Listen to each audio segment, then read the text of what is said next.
I'm 28 years old now, living in a small town in Ohio. People around me see me as an ordinary woman with an ordinary life. They see me working at the library, smiling at neighbors, walking home with a bag of groceries. From the outside, everything looks calm. But what no one knows is that I still carry a truth I discovered when I was just 13 years old. Last night I was cleaning a drawer when I found an old photograph. It was of me at 13 standing in front of my childhood home. My smile looked real in that picture, but I remember exactly what I was hiding behind it. The moment I touched that photo, I felt tears burning in my eyes. My hands shook as I pressed it against my chest. At 13 I thought my family was perfect. My father worked long hours but always kissed my forehead before leaving. My mother cooked dinner every night and tucked me in with stories. My friends envied me because, to them, I had a home filled with love and security. And maybe for a while I believed that too. I was wrong. Sometimes late at night I would hear whispers through the walls. I would see my mother staring out the window with tears rolling down her face. When I asked her why, she would force a smile and say she was just tired. I wanted to believe her, but something inside me knew she was hiding something. One summer evening, everything began to change. The house was quiet, too quiet, as if it was holding its breath. My father came home later than usual and I could feel the tension in the air. That night I lay in bed staring at the ceiling, listening to voices downstairs. My father's voice was low, my mother's was trembling. Words I couldn't fully understand floated through the cracks. Words like secret and truth. I remember pressing the pillow over my ears, wishing I could block it all out. But the truth has a way of reaching you even when you don't want it. I was only 13 when I realized that my family was built on a lie. A lie so heavy that it crushed the child I was and forced me to grow up before my time. And now, even at 28, the memory of that summer never leaves me. I thought I knew my family. But that summer I found the truth. At 13 my days looked like a picture-perfect postcard. I woke up to the smell of pancakes, walked to school with my best friend, and came home to a house with flowers on the porch and curtains that swayed gently in the summer breeze. My mother always kept the place spotless, and my father made sure the lawn was trimmed every weekend. From the outside my life looked safe, comfortable, and full of love. But if you had stepped inside my heart back then, you would have found silence. A silence that grew louder with every passing day. I remember the way mornings started. My father's voice calling from downstairs, "Come on, kiddo, you'll miss the bus." My mother placing scrambled eggs on my plate with a smile that felt painted on, as though she had practiced it in front of a mirror. I noticed little things. How her hands sometimes shook when she poured orange juice. How her eyes looked red in the mornings as if she hadn't slept. I didn't know what grief looked like yet. I didn't know what secrets could do to a person. But I saw it in her even if I couldn't name it. After school I would sit at the kitchen table doing homework while my mother folded laundry. She would hum a song I didn't recognize, her voice soft and broken, like it might disappear at any moment. My father came home later and later, always with the same excuse. Work was busy, clients kept him late. I believed him because that's what children do. They believe. Yet every night when I lay in bed I felt something heavy pressing on me. I couldn't explain it to anyone. To my friends I laughed and acted like any other teenager. We talked about music, crushes, and weekend plans. But inside I was carrying a weight I couldn't share. One evening I came home from school earlier than usual. The house was quiet except for the faint sound of my mother's voice. She was on the phone, her back turned toward me. She didn't know I was standing there. Her words froze me in place. "I can't keep pretending," she whispered. "She's going to find out." My heart pounded so hard I thought it might burst out of my chest. Who was she? Was she talking about me? Or someone else? I stepped back quietly, my shoes barely touching the wooden floor. I didn't want her to see me, to know I had heard. But that single moment planted a seed in my mind. What was she hiding? What was my family hiding? For days I searched for answers without even realizing it. I studied their faces at dinner.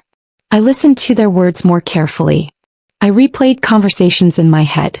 And each time I felt the walls of my safe little world crack a little more. Then it happened. One night, while helping my father hang up his jacket, I slipped my hand into the pocket without thinking. At first I was looking for loose change or maybe a receipt I could throw away for him. Instead, my fingers touched a folded piece of paper. I pulled it out before he could notice. It was small, creased from being folded too many times. I unfolded it slowly, my hands trembling as though my body already knew what my mind wasn't ready for. It was a letter. Not from work. Not from a friend. But from someone I had never heard of. A woman. The words were short, written in rushed handwriting. I miss you. When can we see each other again? Please don't make me wait too long. My heart stopped. I shoved the letter back into his jacket before he could turn around. My hands were shaking so badly I nearly dropped it. That night at dinner I could barely look at him. He asked about my grades, about school, about whether I wanted to go to the movies that weekend. His voice sounded normal, steady, calm. But all I could hear was the echo of that letter in my mind. I wanted to scream. I wanted to ask him who she was. But I didn't. Because I was only 13 and I didn't know how to carry a truth that big. Dad, I smiled. I laughed when he made a joke. I told my mother about my homework. And the whole time I felt like I was sitting inside a cage made of secrets, smiling on the outside but breaking apart inside. That was the summer my home became my beautiful prison. A place where everything looked perfect but nothing was real anymore. He made me dinner. I said thank you. Then I found something in his jacket, and my hands started shaking. The letter I found in my father's jacket lived in my mind like a ghost. I was only 13 but I carried it everywhere I went.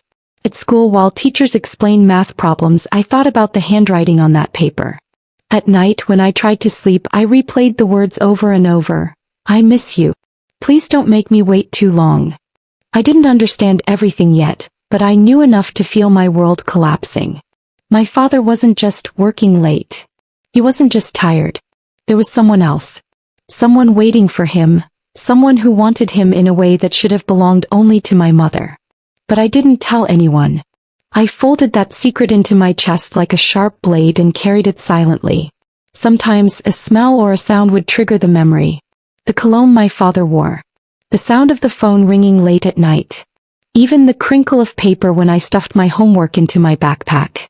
Each thing pulled me back into that moment of discovery, reminding me of the truth I wished I didn't know.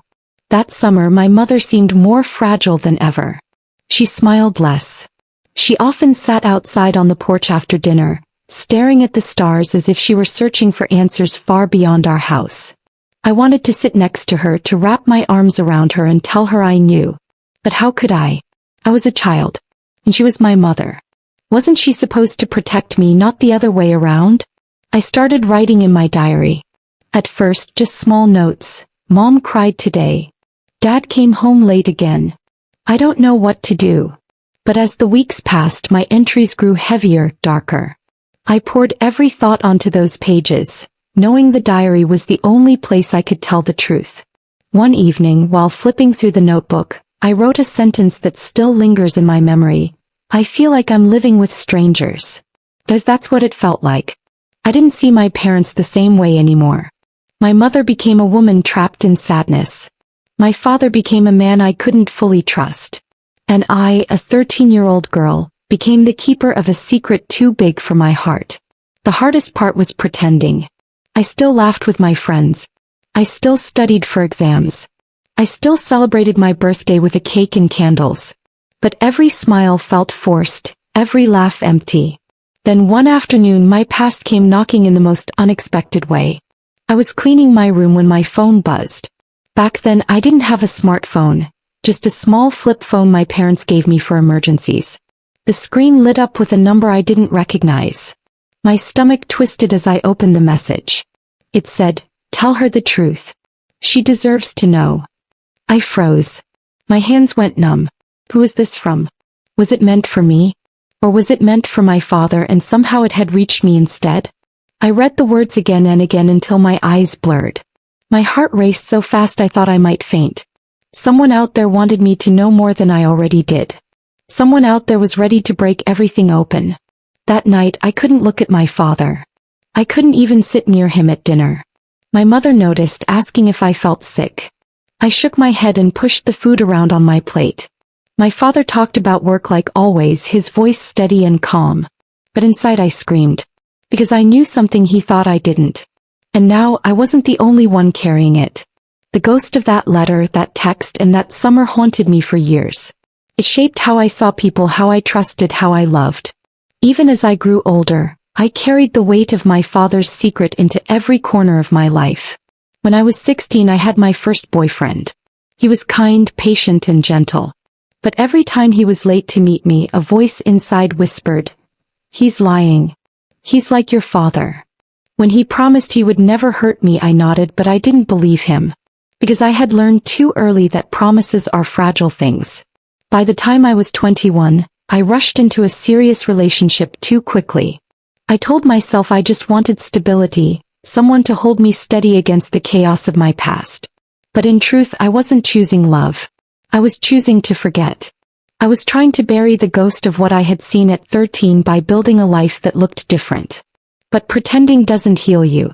At 13, I had discovered a secret that was never meant for me. A secret that destroyed the way I saw my family. And as I grew older, I realized that no matter how much I tried to move forward, that ghost followed me. It was always there. In my friendships, my relationships, even in the way I looked at myself in the mirror. I wasn't the girl with the perfect family anymore. I was the girl who knew too much too soon. I buried the past. Until it texted me again after 4 years of silence. 4 years after that summer, I lived as if nothing had happened. I told myself it was easier that way. I thought if I ignored the truth, maybe it would fade like an old scar. But the truth doesn't fade. It stays under your skin, waiting for the quiet moments to remind you that it's still there. By the time I turned 16, I was good at pretending. I laughed at jokes I didn't find funny. I told my friends my family was perfect, even though every word tasted like ash in my mouth. When my father asked about my grades, I smiled and told him I was doing well, even though what I really wanted to ask was, "Who is she? And why do you love her more than us?" At home, the silence between my parents grew louder. My mother cooked dinner she barely touched. My father came home later, smelling faintly of cologne that wasn't hers.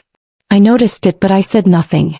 We lived like actors on a stage, each of us playing our part while the audience, our neighbors, our relatives, our friends, believed the show. Inside, though, I was falling apart. One night, while brushing my hair in front of the mirror, I stared at my own reflection and barely recognized the girl looking back. My eyes seemed older, heavier, like they belonged to someone who had lived through too much. I whispered to myself, "You're only 16. Why do you feel 40? That's when my best friend, Emily, started noticing. She had known me since kindergarten. She knew when I was lying, even when everyone else believed me. We were sitting in her room one evening, eating popcorn and listening to music, when she suddenly turned off the radio. Her face was serious, her eyes fixed on mine.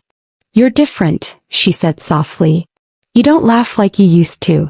You don't talk about your family anymore. What's going on?" I opened my mouth to deny it, but the words got stuck in my throat. Tears burned behind my eyes, and before I knew it, I was crying. Not the quiet kind, but the heavy sobs I had been holding in for years. Through broken words, I told her everything. About the letter. About the text. About the way I had watched my parents fall apart while pretending everything was fine. When I finally stopped, my chest aching, Emily sat in silence for a long time. Then she said the one thing I'll never forget. "You're carrying a love that isn't yours. That's why it hurts so much." Her words hit me like lightning. For years, I had been trying to hold together the pieces of a family that was already broken. I had been pretending, lying to myself and to everyone else because I thought silence was safer.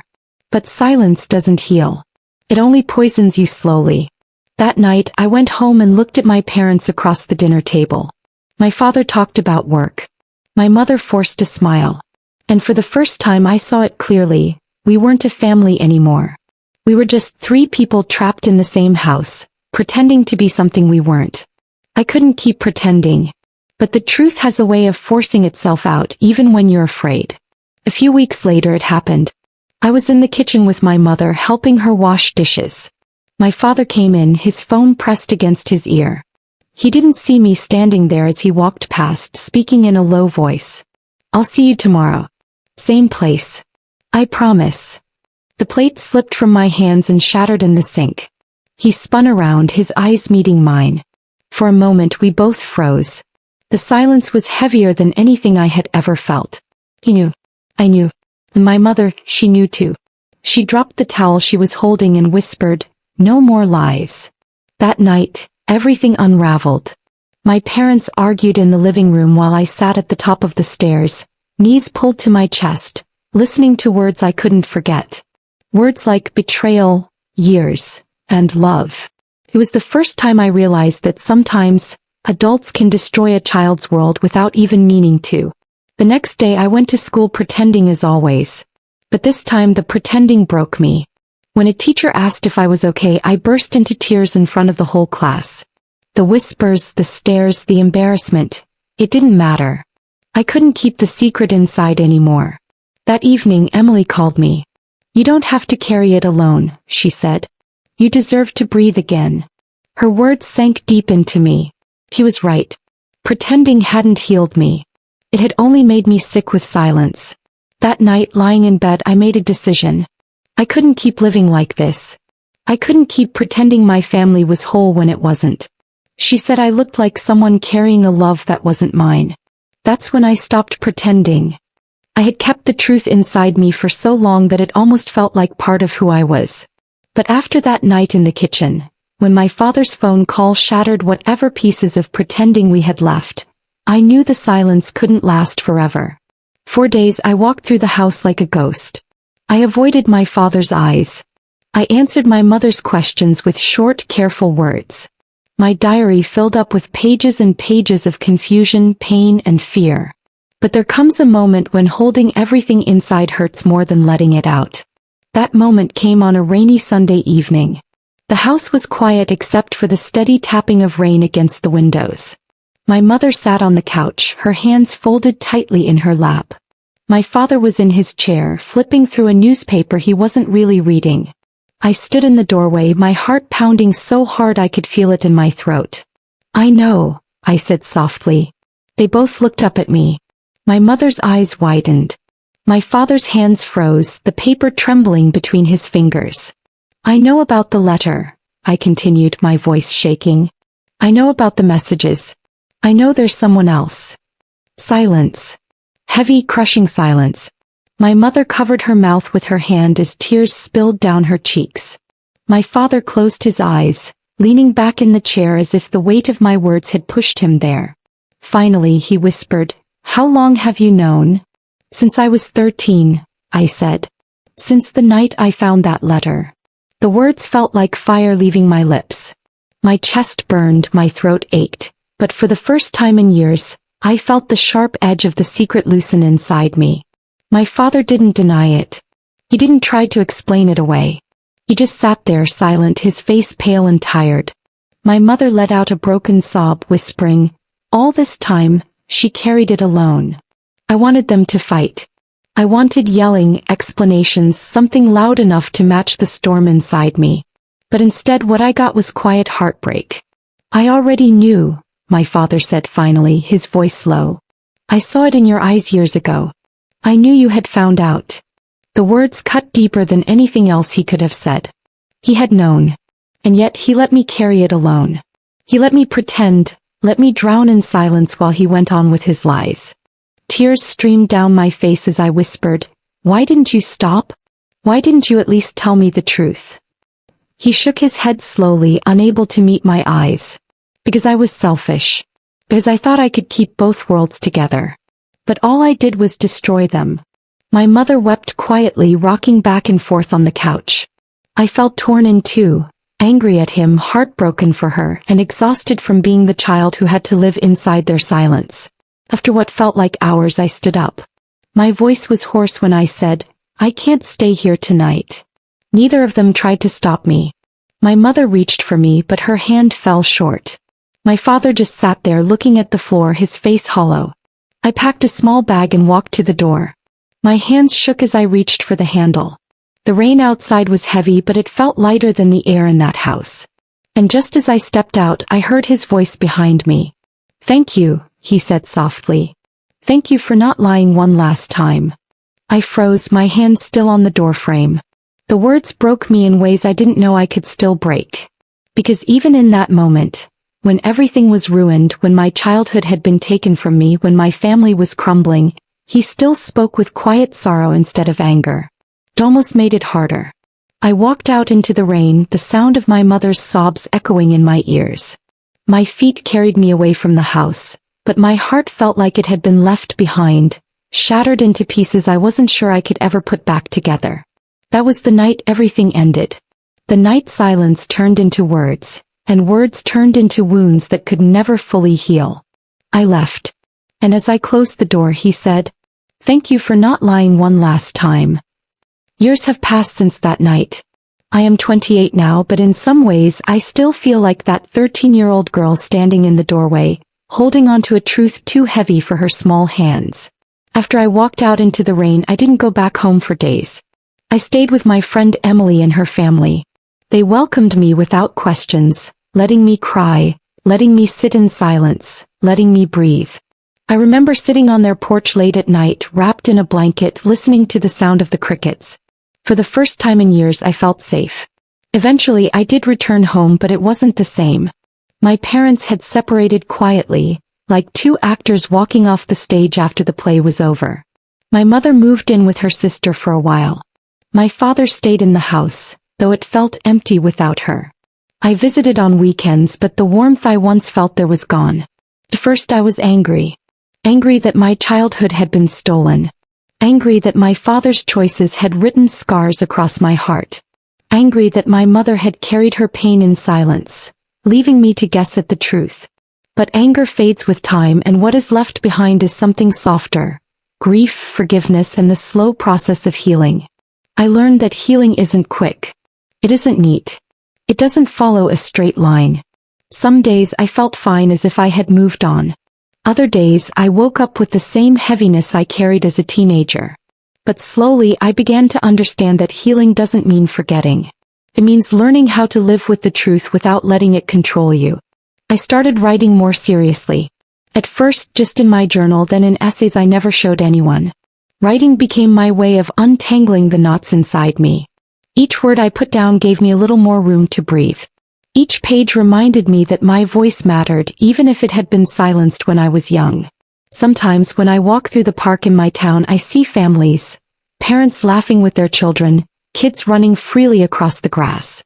I feel both joy and sadness in those moments. Joy that love like that still exists. Sadness that I didn't get to hold on to it as long as I should have. But I remind myself that I am not broken. I am not only what happened to me.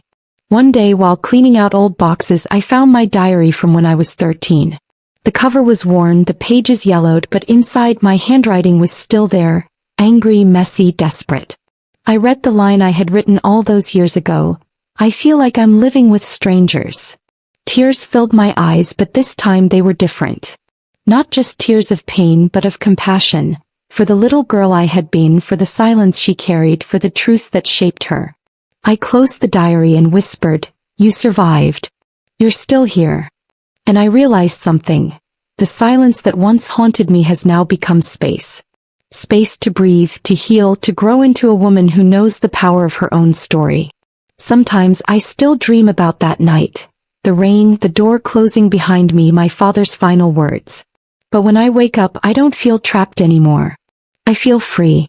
Because the truth, no matter how painful, set me on a path toward becoming who I am today. If you're listening to my story, and if you've ever carried a truth too heavy for your heart, please know this: you are not alone. You don't have to keep pretending. You don't have to stay silent. Your story matters, and your healing is possible. If you've ever felt like me, you're not alone. Tell me your story in the comments.